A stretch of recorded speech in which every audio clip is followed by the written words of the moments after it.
merci d'être venu. Sergili,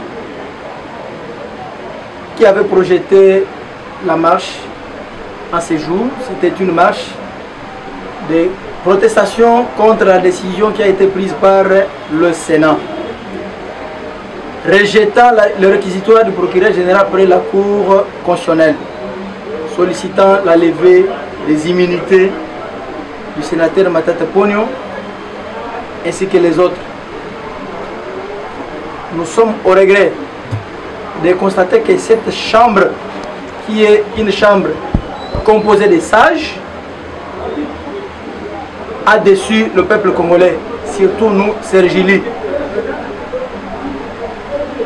On ne peut pas comprendre que la chambre qui est composée de sénateurs majoritaires de l'Union sacrée puisse se permettre de rejeter le réquisitoire du procureur général.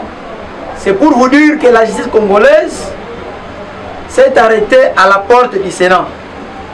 Et ce n'est pas pour la première fois, nous l'avions vécu avec le cas d'Alexis Tambwe Mwambe, mais ça continue, c'est devenu comme une habitude. Nous mettons en garde au nom du peuple congolais et nous, une structure des droits de l'homme qui lutte contre l'impunité, nous mettons en garde une fois de plus le Sénat et nous les rappelons de pouvoir revenir au bon sens, d'aider la justice congolaise à bien faire son travail. Le Sénat ne peut pas être une caisse de résonance, une chambre qui sécurise l'impunité.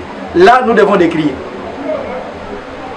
Cette fois-ci, revenez au bon sens. Faute de ces faits, vous serez sanctionnés dans les jours à venir par le peuple congolais d'une manière générale. Merci. Qu'est-ce que vous exigez par rapport à ça? Nous exigeons au Sénat de revenir au bon sens, de faciliter la justice congolaise à bien faire son travail. La justice ne peut pas être sélective. Mais le peuple congolais mérite d'une bonne justice équitable et équilibrée. Empêcher aux autres ou sécuriser l'impunité pour que la justice ne puisse pas bien faire son travail, c'est cautionner ce que nous avions décrié hier. Faudra-t-il continuer? Nous disons non. Qu'ils reprennent connaissance et qu'ils reviennent au bon sens. Voilà ce que Sergili demande aux sénateurs congolais. Sergili a projeté qui marche dans la date à l'élo, mais tu respectes les mesures édictées par le chef de l'État. Oui, à l'objet, entrepreneur, il y a plus de 20 personnes exalatées. Mais il y a empêché de sauter pour tout le bas. Pour message Nabiso et comme le sénateur. Bureau à Sénat, Tozali les Sengon a binoté. Il y a communauté Bozali majoritaire, mais pour se permettre, il y a cautionner impunité. Bon, ceux qui savent justice, n'importe, il y a Sénat. Nous avons bino Bozali, chambre où il y a Batouabouania, Bakitani à Mokonzambok, Bozali majoritaire, bino Batoua, union sacrée. L'obit au Lobaki, Ndeko Kabila a Kenena Batounaï. Pour que l'état de droit réel et contre aux chefs d'État ça comprenne. Mais les autres monde était bino bloqué. To zangina comment on peut se bino. Mais to pèse bino dernière chance. Pour revenir au bon sens. Le col à sage. Ce qui était peuple congolais et au sanctionner bino. Bon quand c'est pour te respecter mesures édictées par le chef de l'État. Mais quand ma congolais zakak. Botara magambo de combo sur salikuna. Il y a au moins atiki histoire ya malam. Ata lobi à Kozalate à Kolungwa. Mais Bakoloba Nata Mambos, des députés quand même, Bakene qui balangula qui balangou un pifo pour que Baké nous semble. Mais pourquoi Bino Bos à la modalité? Bino Batata Mine ne Bovandi Kuna. Boko changer te. Bo j'ai la Kamibi. Bisoto Lembi Makamora Bamibi. Deko Baati so Lignozo, dernière chance, les sous. Jouer carte non malam, otik histoire na mok, na bureau mobile. So quitte, peuple congolais, pour sanctionner Bino. Bon, sous chance on a été.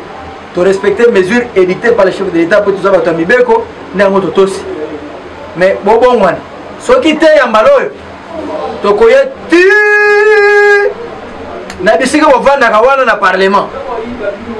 Pour que bolonga malamoko tout le monde est sergé les autres c'est ma président d'élection il y a bureau il y a Sénat est-ce que le bureau c'est même de boy qui va longola ba unité peut-être pour nous vote de moto salé bon au moni baction nyonso batu bamenaka plénière pour est sanctionné plénière ya on est sanctionné mais yeba que plénière avant nyonso tout batu ba se concerta ko bango union sacrée de besoin majorité ko et sengeli batambola na vision ya mokonza mboka bakoki kotambola na vision ya bango moko te mais bato nyonso bazo décrier na babebe na mabumu ntango bazokoma matata mpona omona mwana azoningana na libumu mpo sika abima mona matata mpona mais bofacilité moto akende osamba mpona kosamba moto azopekisa matata mpona alobaki ngai nauti burkina faso na yawa mpona affronter justice ye déjà moto ye mo asi alobi kalingi affronter justice ceke bino basénateur bokobloke pour ke affronter justice te ndenge nini boboyebisa nano biso ye moko adéclaré alobi na ye na affronter justice bolongola moto ifo akende mais ndeko matata mpona ata sena mpe esali oyo esali wana yo soki oza innocent kende yo moko lobaki ngai na boyi badécision mpona ngai moko na se livre na justice otikala héros national ozala référence ya moko esengeli toyeba vérité ya misolo wana ekite emata tokoyeba yango yango omoni biso ozali kosancharne na bango nyonso tu esengeli babongwana bachange mpo bakendeki kuna mpona susi na bango moko te il faut bayeba mission na bango baza na mission ya kolégiférer mibeko ya mboka kocontrôler baentreprise gouvernement mais mbongo wana eza bambongo ya leta batata mpona azalaki nani chef du gouvernement omoni te eza lokola bazomiseli kaka chef babengaki bango ke chambre oyo ya parlement eza chambre bayibi c'est pour cela baboyiko ate babengaki bango miyibi baboyi kolivre moyibi entre na bango te biso toyosala campagne ayo ya ndeko alingesi te biso ozali sergili tozali centre de réflexion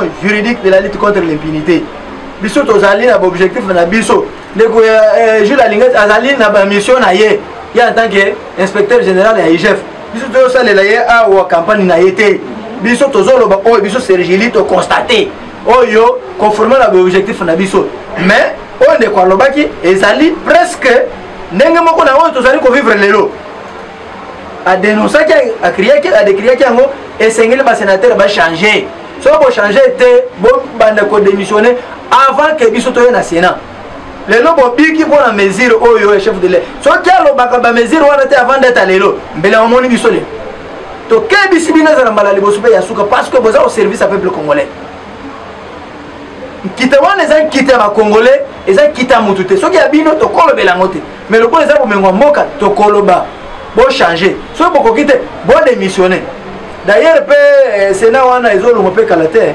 ekolongo te toapuye ye te biso oza sergili tokomene baaction na ndenge na biso pour ke toyeba ndenge nini tokopropose makambo ya malonga epo ya bakambi ya mboka pour ke baboma ekomi nete boutique baboma boutique wana mpo ezosonga su bacongolais te tomonaki ancien premier ministre Mata Polo après avoir koboya kolongola baunité na ye apesaki mpenza message moko afélicité basénateur na bureau mobimba alobi ete atikala kosimba même pas un 10 francs na makambo oyo ya foi ya mokanga lonjo réaction ya sergeri eza ya célébration Mata Polo eza bafélicitation mo ya moto akoye na velo parce que afélicité ka bacollègue na ye na ndenge na bango ndenge bafandaki te basolo na ndenge na bango mais non tolingi nde décision omoni badéclaration asalaki wana alobela yango après avoir kosambisa ye na justice so basambisi kaka abimi boye libanda sikoyo justice blanchir ye nasi mwala tokolo mais moto avandi akomi alobi non tokozala thermomètre kaka ya mboka eza justice bakosibino te thermomètre oyo esengeli to mesure na thermomètre bakongoli so bayeba solo azali imputé te esengelaki na justice azobanga kuna mpona oyo eza badiscours basali kuna ekote na bango wana bayokani bavandi ils ont déçu le peuple congolais ils sont pas modèles yokani si ata na baélection ya ba 2023 bakozwa ata 10 voix te bakokoka te parce que bafaillir na mission na bango mais chance epesemeli bango pour que botiki histoire na mboka vous devez dessiner botiki bahistoire ya malamu bozala baréférence ndenge mpe tolobela baninga na bino mosusu tolobe mpe bino mais boningaka te soki balobi na bino kaka oyebi te na ntango ya ndeko bayasi na bato na koloba te omoni ata moto akotuta boye sanyama tembele kwei alors on ne fait plus ça bobongwana bochange tozana bino kaka sima, vous devez vous comporter vraiment net sage. Ici ko bato ko koya bazwa ka conseil. Wa bato bo vraiment boyanga ba communauté. Est-ce que possibilité mususu ezali ndenge basénateur ba boy ko longa ba immunité na konyo ba poursuivre na ndenge mususu kuna ba justice peza ezoye malamu. Justice ezali ba ba liba ba pesa ba mo explication. Justice ezala ba cartouche belé. Pour preuve déjà procureur général près la cour constitutionnelle à saisir cour constitutionnelle ba interpréter lo. Au moment que ça ba bref to ko le belanyo sur la caméra te po ba ko landango. Bazana babiki nengo zomona bazoni bako. Na ko lo bango te lelo. Na ko lo balelo te. Ko lo bango parce que ba fait. Te ba ko zo ba to na bazama ile mabe. Ba ko zo bo ba ba ko ka jambe yo zele ka monde ba ko bwile bango. On va contourner cette histoire parce qu'on a compris que confiance c'est ça qu'on a té na bande kwana. Essayez de changer formule pour que pasamba thermomètre za moko kaka justice. Beaucoup va nous freiner justice te bande. Biso côté que bino na Congo ate Congo za bino te. Congo za bino te, bino moko te za biso nyonso tout. Et sengeli mutu nyonso tout. Asamba so bata même pour nani bato so bata ngika mutu akei. Mais so comme na kana ba vous savez, les immunités ezali synonyme te ya que au cautionner impunité. Non, on interprète mal les immunités au Congo dans mon pays. Bon mais de posons sous article 71 wana botanga ngo bien maklam. Donc, vous interprétez ma belle immunité dans le cas de et le système est que vous avez un pifou, vous avez ma belle, ceux qui ont commis la gestion de choses publiques, vous avez une immunité. Vous avez une immunité aussi. Pour ceux qui ont les cas qui, députés, les cas qui ne font les cas, ou les cas, pour même déjà aux amas musus. Au katana, vous avez même 3 voix. Yo, moi c'est non, moi non. Pourquoi nous sommes en étranger, vous avez position à voter? Sergili viva! Viva! Sergili viva! Viva! Sergili viva! Viva! Viva! Viva! Merci beaucoup. Tous beaux arabes, ça va. Viva! Sergili viva! Viva! Sergili viva! Viva! Viva! Viva! Pas d'impunité.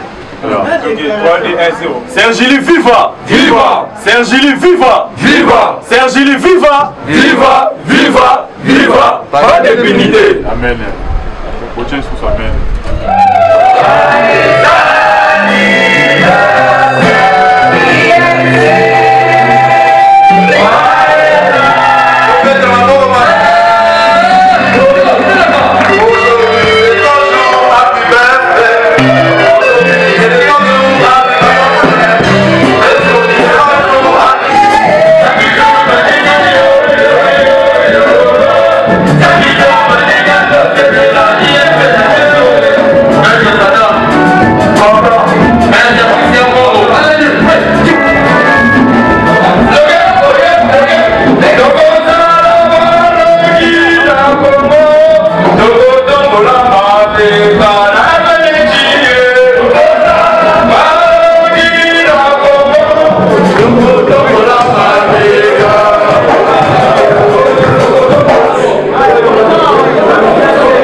L'apport de la jeunesse, si je retiens bien, en vue de 2023.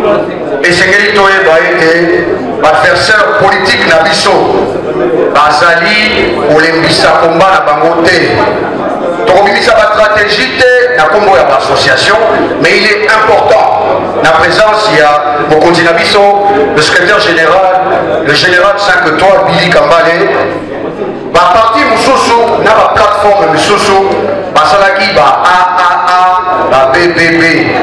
Pour na kokoba, kotondisa nombre ou esengeli, pour na force politique, ou ezali représentativité na parlement. Ndenge wana, ba jeunes dans les associations affiliées à UNC ou pas, toko fouiller kuna malamu pour être ba leader, bazali wana, bazali ba leader naturel. ebele na bacontre bafandi na badistrict bazali nde wana mosala ezali makasi message ezali botikala nsima te bino bozali na ba-ONG na ba-association oyo botushaka population du jour au jour boya il faut se manifester pour ete force wana tolingi tokapitalize yango en vue de 2023 pour ete UNC na ndenge tosalaki alternance 2018 baplateforme misusu tour oyo tobimisa force ya bassociation pour ya accompagner l'Union pour la nation congolaise oyo akokisi lelo 11 ans d'existence. J'ai dit nous avons besoin de tous les jeunes va s'impliquer pour que Kinshasa réellement est comme un Amérique. Parce que en 2010, lorsque l'UNC commence, les alliés Kinshasa n'est que ça qui tempo avant même que le président Vital Akende na Walungu, na Nord Kivu, na Butembo par-ci par-là. Et nous devons revenir sur de nouvelles bases. Kinshasa, le les alliés miroirs, tout faire rayonner davantage rouge et blanc à Kinshasa parce que depuis quelques semaines, depuis que CG Billy a su Makamaboko, vous sentez que Kinshasa vibre et toutes les 26 provinces rentrent en danse et Makamaboko va changer, et va croiser Makamaboko Banga. Bon côté. Donc nous en tant que responsables des jeunes à Kinshasa, nous allons nous impliquer. C'est vrai, nous avons la malchance de prendre la présidence de Kinshasa, ici quand au CG Billy à l'écart, ici quand on aurait Bertin Mobonza à l'écart, nous savons que les gens attendent beaucoup de nous et lentement mais sûrement nous sommes en train de nous arranger pour que tout ça nous arrange. Donc nous sommes là, derrière le président Yves Soir pour que Kinshasa et Ngenga est comme réellement un caméra. INC,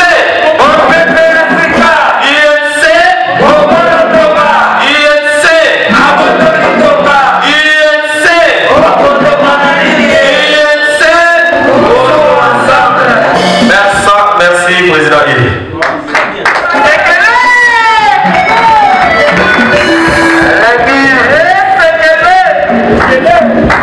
et pour la suite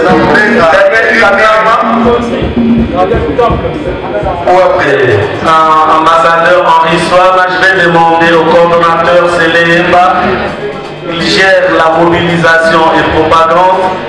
Monsieur le coordonnateur, avec honneur, je prends vous l'aider. Applaudissez très bien.